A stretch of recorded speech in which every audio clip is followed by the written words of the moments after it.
that job, do you feel like you have the ability to move out based on the income? No, not based on that income. Based on the income that I make $17.30 an hour right now, which is great, but I only work about 12 hours a week. So I think I could move out, but at the same time, a lot of what I think about moving out is being able to live when I'm on my own. I do hear stories of people just barely scrapping by, and they're working themselves to the bone and not being able to do a lot with themselves or with their time now that they are out of their own family houses. And that's one reason why I felt like I can't. I don't think I'll be able to move out into a regular apartment without somebody else. Is it a lack of income that is causing these students not to be able to afford housing? Or is it something deeper that may be causing this entire generation of college students to feel left behind? To touch on those issues, we will look at this new age of college students and the way the economy has changed and the way that has impacted college students' mental health today.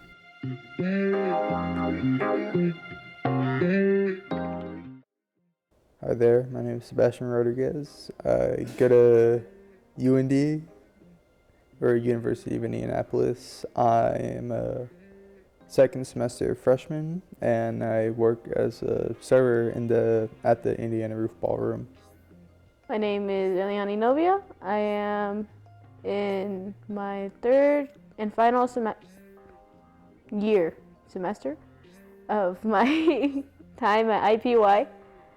And I work at Crystal Catering or Signature Events at the Indiana Rooftop Ballroom. My name is Sophia Hicks.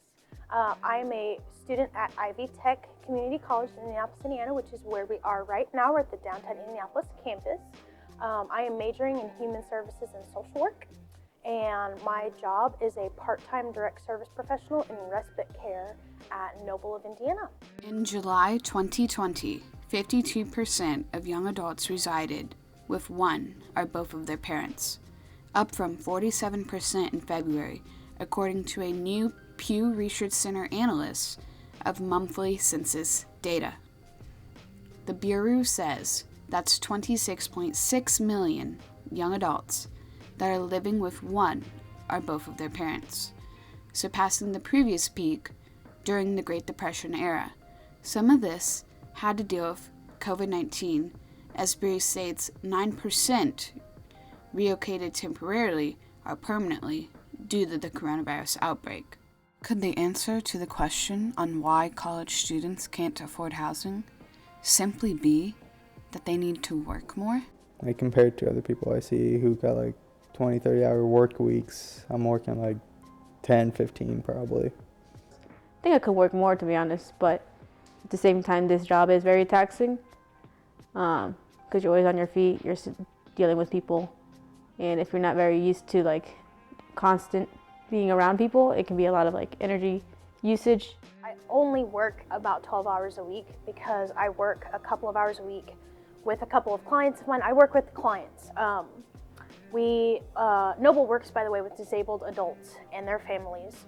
They do have a program for children as well. But I work with my clients. I go meet them in their homes, and then we go out in the community. I'm in the community exploration part. And while the 17:30 an hour is great, I just don't work enough being part-time to be able to move out on the income I have. I'm lucky if I make $500 every 2 weeks. The U.S. Bureau of Labor Statistics reports 42.4% of full-time students worked, while 81% of part-time students worked. It's important to remember that when looking at the U.S. Bureau of Labor Statistics reports in 2022, that a lot of COVID-19 restrictions were just recently lifted at this time, which is why when you look at this chart the Bureau provided, you see a slight drop in college students working. The question of the affordability of the houses come back into play when you notice a lot of college students do work. A lot of colleges state they have affordable housing for students, but is this true? All three campuses, IUPUI, UND, and Ivy Tech, have plenty of housing, Some of the outside housing options that are not through the school almost look connected and like they are a part of the school. The prices of these houses, though, are a big issue, including the dorms. The cost of living has skyrocketed so astronomically recently. I mean, rent I have a buddy, I don't talk to him anymore, but 2 years ago, their rent for a 1-bedroom apartment was $1,200 a month on the east side. And I think the last I heard from them, it was now $1,800 a month. And it's ridiculous. And I know that that's pretty cheap as it goes, you know, but that's so crazy, you know. I making the money that I make, I would never be able to afford that. I would literally, all of my money would go straight to rent, and then I would still fall short. And I think that's so crazy. So the cost of living is definitely a preventing factor for not only myself, but a lot of other people that still live at home. I don't think I'll be able to move out into a regular apartment without somebody else. Yeah, I don't know enough people who, you know, would want to like move out and like help me or help try to afford rent in this kind of state that the economy's in, and especially the housing market, because like, you know, cheap apartments are cheap apartments, and you know, you can tell they're not in like the best areas, and anything around my campus area is like pretty expensive and not great, like living wise. A lot of the recommendations that I've heard from graduates and stuff are saying that if you can, stay at home, because that way it relieves a lot of the stress, and like the feeling that you need to like go to work full time and school full time to succeed and find a place to live. And that's one thing that I haven't considered doing, just because I'm like, oh, I have to do this thing, and I want to be able to live at the same time while being on my own. According to the National Low Income Housing Coalition in Indiana, for a 2-bedroom apartment on average, you would need to make $16.97 an hour while working 40 hours a week in order to not have more than 30% of your income just go to housing. This is based on numbers from 2022. On a brighter note, a 1-bedroom is at $162 cheaper on average. However, none of these factor in college debt and the fact that most college jobs students work do not pay $16.97 an hour, and these students cannot work full-time either, meaning this is still not affordable for them. This is evident by the statistics provided from the 2021 Occupational Employment Statistics Graph. Occupations like cashiers, fast food workers, and even nurse assistants made well below the wage needed to afford housing. However, these are the occupations you typically see college students work part-time. Even the average on-campus job doesn't pay enough. A new study in psychological science by Janine Dutcher and colleagues confirms our findings. College students are struggling with a sense of belonging, as a 2020 CDC report found that 44% of students reported feeling persistently sad or hopeless in the previous year, in part because they don't feel a sense of belonging. The 3 students have their own takes on the matter of how them living at home may connect with this. Yeah, it can feel restricting sometimes,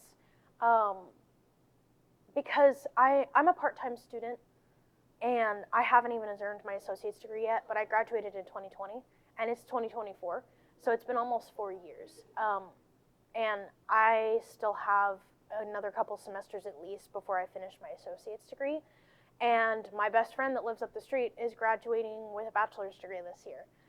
And that can be really hard sometimes, because I feel like I'm not achieving as highly. But I have to also remind myself that I tried doing full-time already. It didn't work for me. That's not the kind of student that I am. And I have to take a step back and say, okay, hey, it sucks sometimes, but this is what works for you. And you need to do what works for you and is going to help you succeed. So it can feel like I'm falling behind. It can feel like, oh, I don't have that apartment. Oh, I don't have, the house. I don't have this. I don't have that. But I just have to take a deep breath and say, okay, you're doing what works for you. Focus on you. You are your priority. I don't feel any jealousy. I'm like, great. I hope you can make it. But I know a lot of people will go in blind without thinking about it or thinking about the logistics and the costs. So, and I'm very responsible when it comes to my money. I try not to spend it all or do dumb purchases, big dumb purchases that I know I won't be able to afford.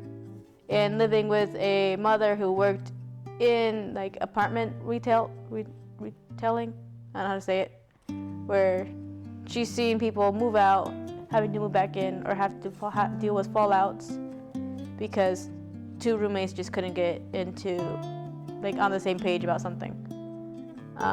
So I'm not in the biggest rush. I would like to, but if the opportunity exists, then I will take it. But otherwise, I don't feel bad. I don't feel like I'm stunted in any way. I've always just kind of felt this way about myself. Yeah, no, because I've been in this house since first grade, and the more and more I live in it, the more and more I feel like less at home, really. It's starting to feel more of reset point than it is somewhere I want to be all the time. And especially during the whole COVID thing, is being in here just kind of doesn't feel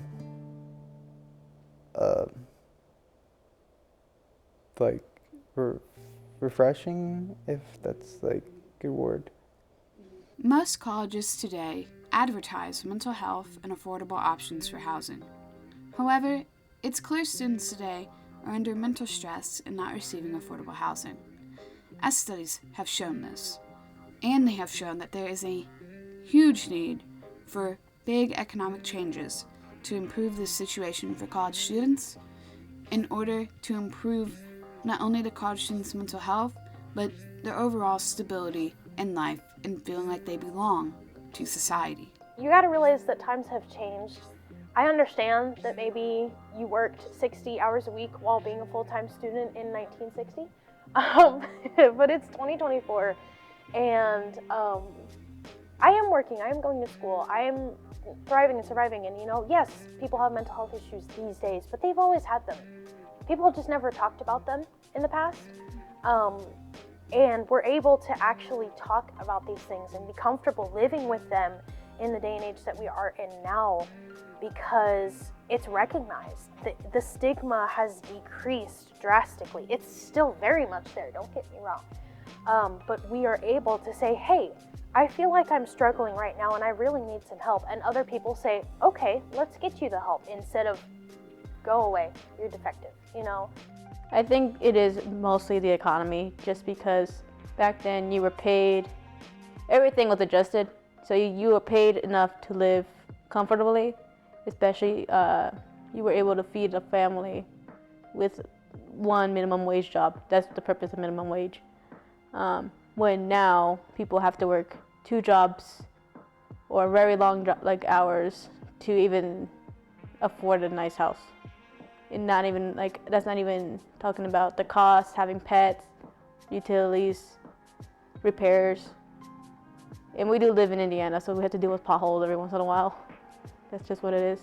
So I think it's a lot of the amount of how much a house, what it takes to afford a nice house or a nice place to live, plus the amount that you're being paid for the amount of time that you work. It's just not equivalent, and a lot of people have a hard time adjusting to that kind of mindset.